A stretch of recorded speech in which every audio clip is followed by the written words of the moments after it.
afternoon, I'm your host Ashley McAdams and you're watching Who Wants to Be an Expat. With me here today we have two contestants. Please welcome Stefan and Mathilde.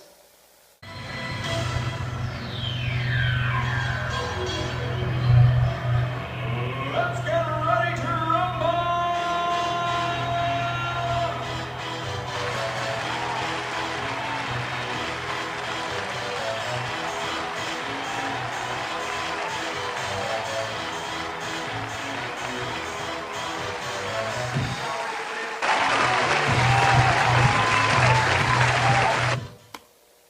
They are competing for an expat position in Beijing that is being offered by their company.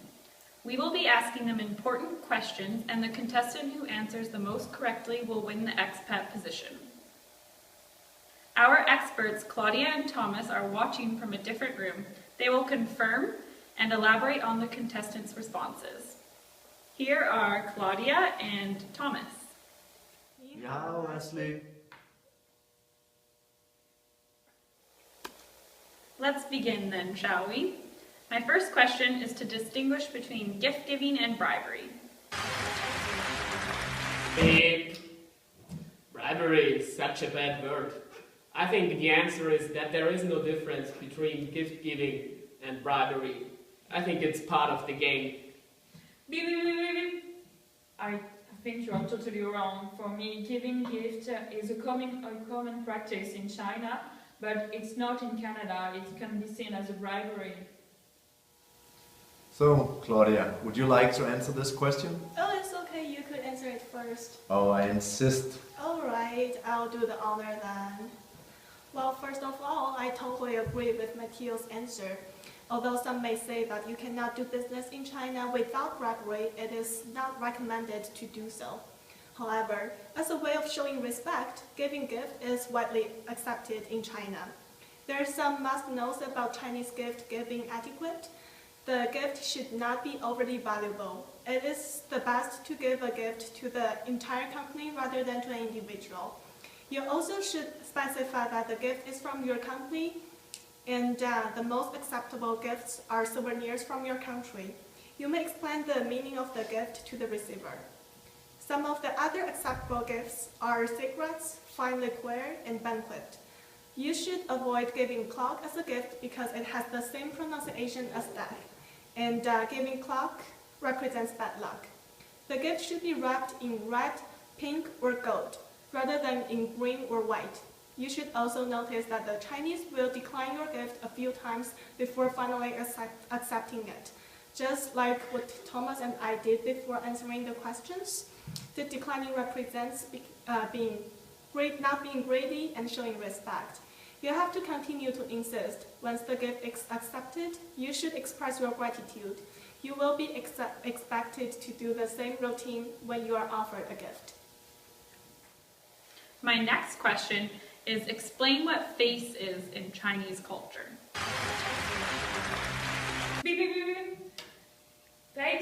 Face in China is Nyangzi, and it's more than just the face.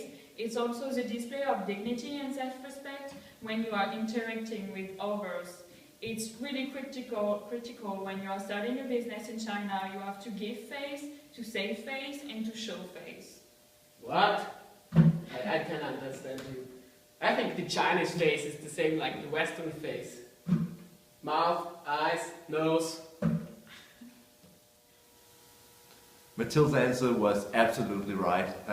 The concept of face is so important in the Chinese culture because the Chinese people are highly integrated with a wide range of people, including their schoolmates, co-workers, extended family, and other networks.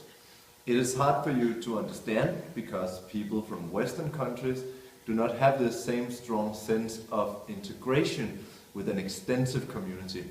For example, you can gain face if you are praised by your boss or if you accomplish a difficult task at work. Questioning someone else's ideas or opinion in a public setting would cause that person to lose face.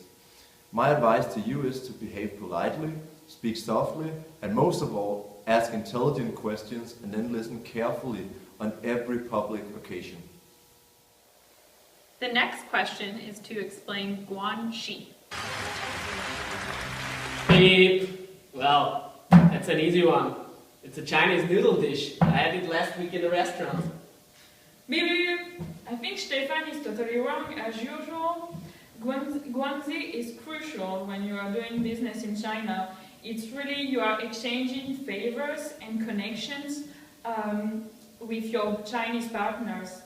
For instance, when you are helping someone, then in exchange he will have to return a favor for you. Well, guanxi is definitely not a noodle dish. And Mathilde was absolutely right again. There are a few tips that I would like to share with you. First of all, guanxi does not have to be based on money. Treating someone with decency and fairness would result in a good relationship. Second, guanxi starts with and builds on the trustworthiness of an individual or the company.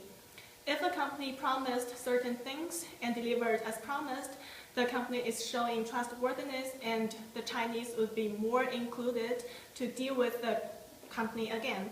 Third, being dependable and reliable definitely strengthens the relationship. Although guanxi does not usually based on friendship at the beginning, the parties may become good friends later because of this relationship. My next question is what typically occurs in a formal meeting in Beijing?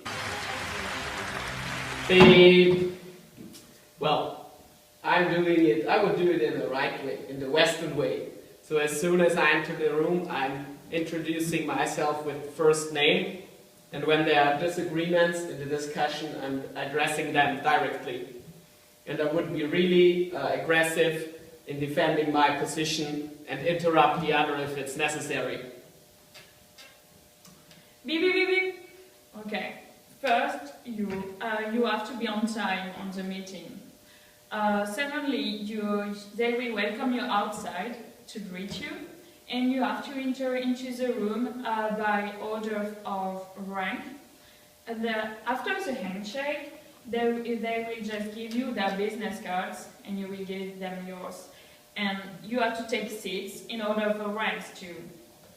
And at the opposite of Western style, like you said, you have to not interrupt the meetings, and even more, you don't have to challenge their thinking. Otherwise, it could have been seen like rude. I agree with Mathilde. Stefan needs to do some more homework. There are several other things that expats should notice in a business meeting. First, you should avoid scheduling meetings during national holidays, such as Chinese New Year, the Labor Days, and the National Day. Second, make sure you know the language capabilities of your hosts before the meeting. It is more convenient and reliable for you to have your own translator. Third, remember seniority is valued in China. It is important to address your counterparts by their title, chairman, director, etc. Find out who the most senior person in the room is and address them first. During a handshake, ensure that you're not too aggressive with your handshake. Also, similar to introductions, hand out business cards to the most senior official first. Chinese use both hands when giving and receiving anything of value, including gifts, and particularly business cards. Take a moment to look at and acknowledge the individual's card. Have your own cards translated into Chinese on one side. As for the seating arrangements, the host will take the lead and you will likely have a name card or designated seat based on your role in the organization. My last question is, what does "I will think about it" usually mean when negotiating with Chinese business people? I would say probably that means no, because Chinese people are very indirect communication style. I think you're totally wrong. It means that they are actually thinking about it.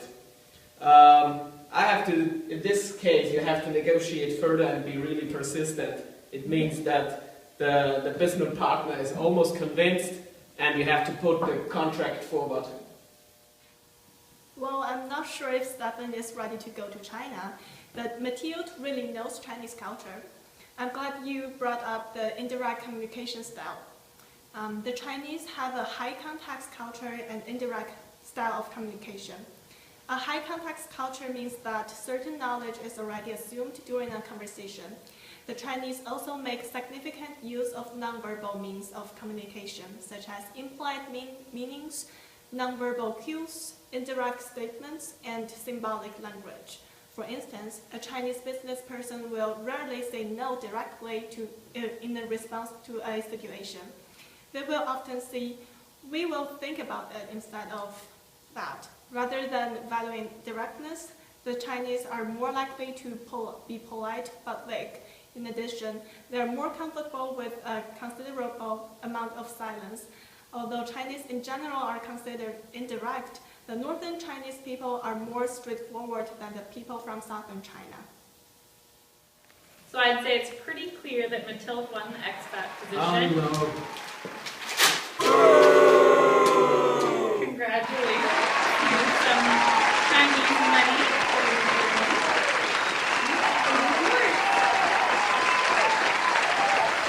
In conclusion, before heading to Beijing, it's crucial that the expat is properly prepared. First, it's important to thoroughly research the culture and find the main habits and customs, such as the ones we discussed earlier. This is important so you are aware and sensitive to any major cultural differences there may be. Second, try and learn a few important words in Chinese before going, such as hello, which is ni hao, how are you, which is ni hao ma, and goodbye, which is zaijian. Thirdly, after conducting research, it's very important to think thoroughly about the position and make sure you think you are a good fit with the country. For example, if you have a family, this may be a much more complex decision. Lastly, upon arrival, it's important to maintain an open mind and to try and integrate yourself. That's all for today. Thank you for joining us, and we'll see you next time.